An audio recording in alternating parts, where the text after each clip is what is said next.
SDGs Desa Center menguatkan partisipasi sayap akademis dalam mendukung dan mengembangkan desa mencapai tujuan-tujuan SDGs Desa.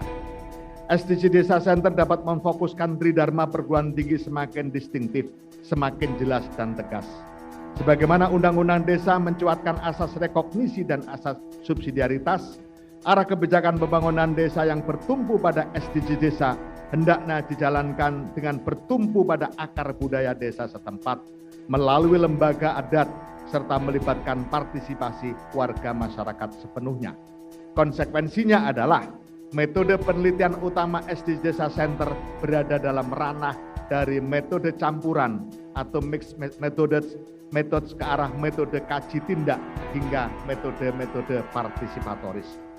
Terbuka peluang untuk menemukan metode-metode baru yang bertumpu pada hasil sensus partisipatoris yang menghasilkan data mikro selevel desa, RT, keluarga, dan warga.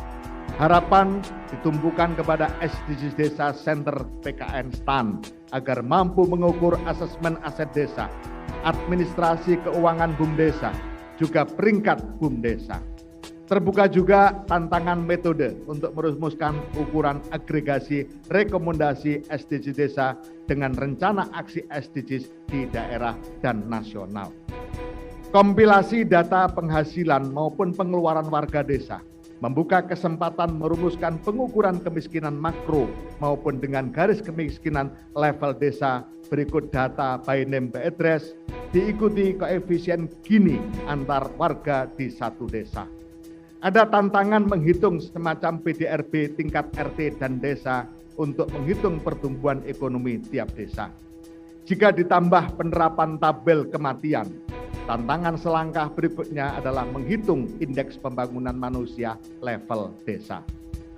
Adapun topik penelitian SDGs Desa Center PKN STAN secara khusus dapat mencakup evaluasi perencanaan dan pelaksanaan SDGs Desa di lapangan, aset desa, keterpautan rencana aksi SDGs Desa dengan rencana aksi SDGs Kabupaten, Provinsi, dan Nasional. Setelah mendapatkan hasil-hasil penelitian ini, seminar nasional bahkan internasional bertopik SDGs Desa menjadi layak untuk diselenggarakan. Bapak Ibu sekalian yang saya hormati, seluruh hasil pengembangan metode harus bisa menjadi sumber pengabdian kepada masyarakat, dipraktekkan di desa dan memberikan manfaat bagi warga desa. Ini dapat dimulai dengan duta SDGs Desa yang menjadi jembatan komunikasi kepada warga desa. Website SDGs Desa Center, podcast SDGs Desa, dan pelatihan keterampilan SDGs Desa kepada berbagai pihak juga menarik untuk dijalankan. Dharma pengabdian kepada masyarakat juga dapat berupa pendampingan pembangunan desa berbasis SDGs Desa, baik kepada pemerintah desa, BUMDesa, maupun lembaga kemasyarakatan lain. Praktek-praktek baik pengabdian kepada masyarakat selayaknya dirumuskan menjadi pedoman-pedoman pembangunan desa yang mampu menunjukkan tahapan-tahapan partisipatif.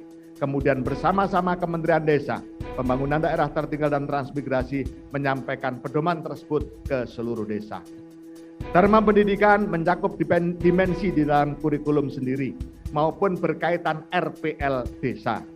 Abstraksi hasil penelitian dan pengabdian kepada masyarakat untuk pencapaian tujuan-tujuan SDGs Desa dapat memperkaya kurikulum perkuliahan seperti pengelolaan keuangan, pengelolaan aset, perpajakan, hingga akuntansi desa atau BUMDesa.